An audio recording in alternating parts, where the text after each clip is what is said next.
Okay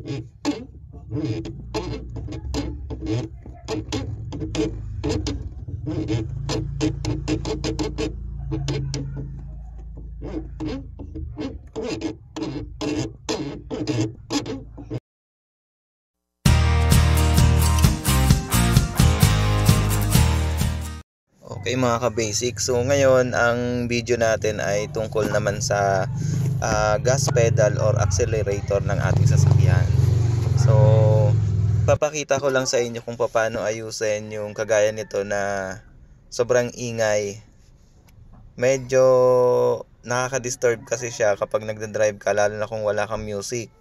So parang para sa akin kasi, yung iba okay lang, pero sa akin kasi medyo nakaka-disturb siya.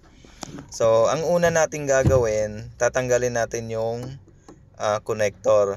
So yung mga sasakyan kasi ngayon, ang accelerator niya ay electronic na, hindi na kagaya dati na yung may cable, yung mechanical pa.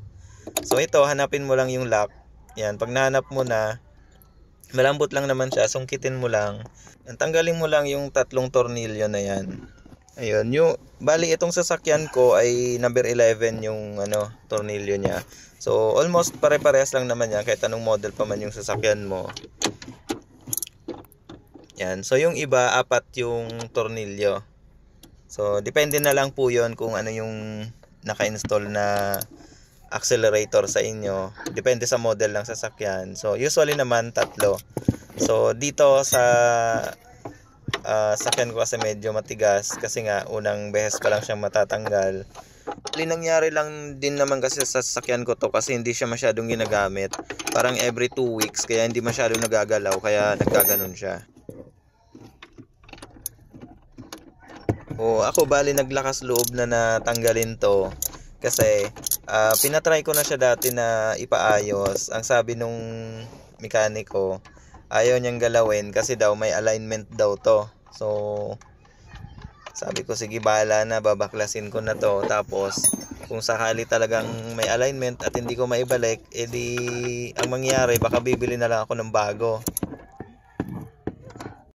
Ayun, so pag natanggal mo na yung 3 tornilyo, madali na siyang kunin. Dahil natanggal mo na yung connector, uhugutin mo na lang siya dun sa kanyang frame. Ayan.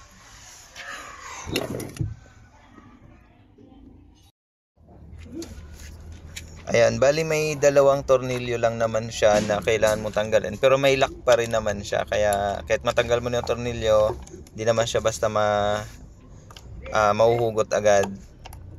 Kumaga hindi tatalsik yung spring.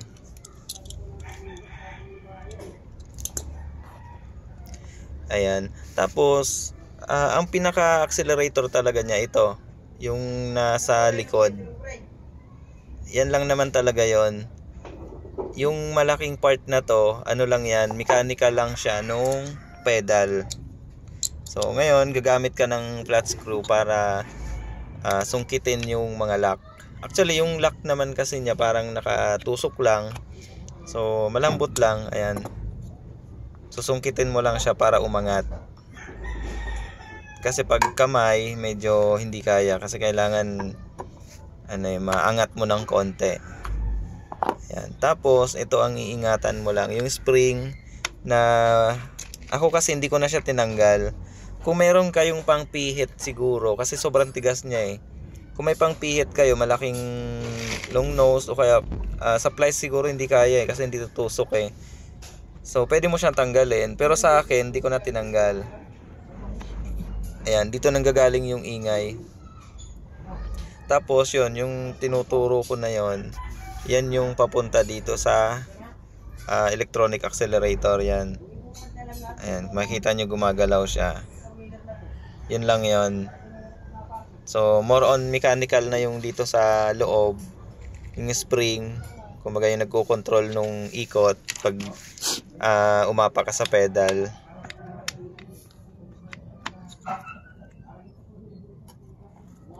Ayun, tapos para dumulas yung gagamit lang ako ng lubricant para yung loob malinis. Actually dapat WD-40 kasi hindi ako nakabili. Kaya ito na lang. Ito kasi yung meron ako. Yan yung mga contact kung saan dumidikit yung plastic. Kaya naman siya nag-iingay kasi yung unang lubricant na nilagay ng manufacturer natuyo na. So ang problem kasi doon, dahil natuyo tapos plastic to plastic lang siya, kaya nagkakaroon siya ng ganong tunog, parang maganit. Dahil nga 'di ba yung mga accelerator ngayon ay ano lang, parang mga plastic lang yung loob, tapos wala siyang bearing. Kaya kumbaga nagkikiskisan lang yung plastic, kaya siya maingay. Tapos dahil nga sobrang tigas din ng spring, kaya ganon yung kumbaga nagkakaroon ng friction, tapos tuyong-tuyo yung loob, kaya ganon siya kaingay. Yan, so lagyan nyo lang ng wala naman worry kung sumobra kasi wala naman electronic parts dito sa loob. Yung electronic parts actually nasa labas. So hindi naman siya masisira. Magiging problem mo lang pag pumitik yung spring, ang hirap niyan ibalik. Kaya ako hindi ko na siya tinanggal. Ano yung motor? Tagal na to. Tagal na to.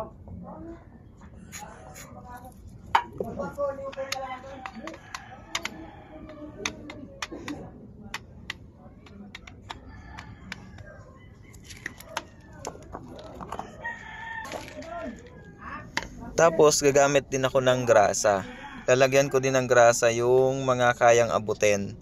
Kasi yung grasa kasi hindi naman siya liquid, kaya ang mangyayari kung saan mo lang kayang abutin, yun lang yung malalagyan mo. So yun, yung kayang lagyan, lalagyan ko siya ng grasa para dagdag na rin sa lubricant dun sa loob. Ayan. Ito parang bushing lang to eh.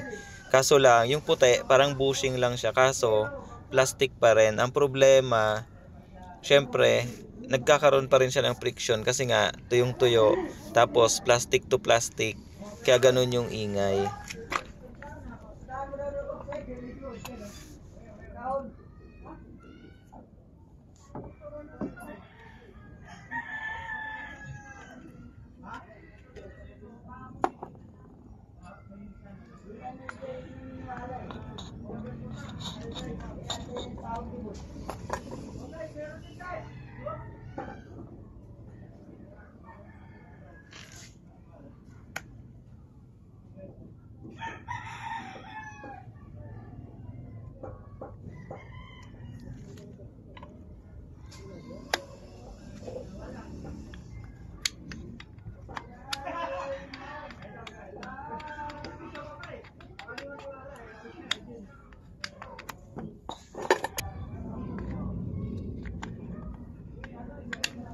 At ayun na nga, hindi ako makontento, kaya ginawa ko, dinadagdagan ko pang dinadagdagan yung grasa.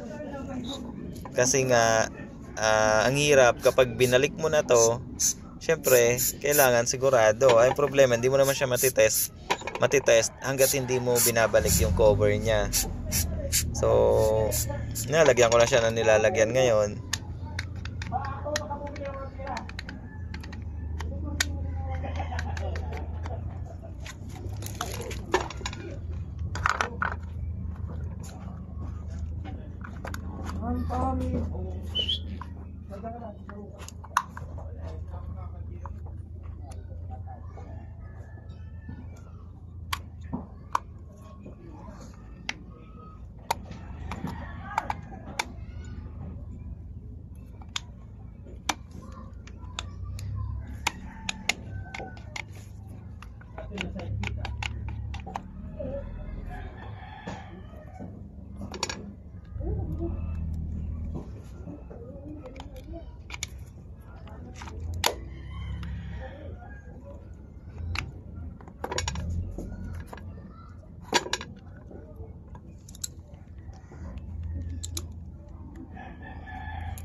So, ayun lang po mga ka-basics. Kapag nabalik mo na yan, yung pinaka-cover niya, ayun, ibabalik mo na lang din siya dun sa, kung ano yung unang ginawa mo dun sa pagbabaklas. gawin mo na lang ulit siya pabaliktad. So ayun, maraming salamat mga ka-basics.